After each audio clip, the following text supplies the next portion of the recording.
Sa isang malayong baryo sa probinsya, may matandang lalaki na biglang lumitaw isang gabi. Walang nakakilala sa kanya, walang nakaalam kung saan siya nanggaling. Tuwing hating gabi, eksaktong hating gabi, maririnig mo ang kanyang sigaw, "Baaluot, mainit na baaluot." Si Mang Tonyo, isang magsasaka, ay napansin na kakaiba ang matanda. Hindi siya kumakain, hindi siya umiinom, at ang kanyang mga mata ay parang walang ilaw.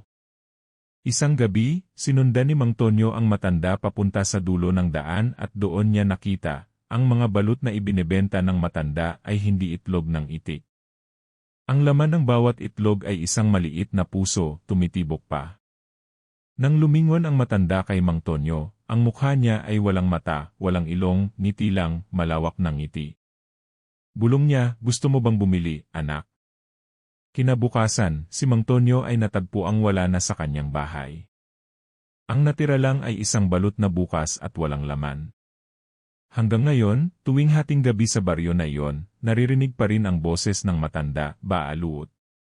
Baaluot," at hindi na sila bumibili.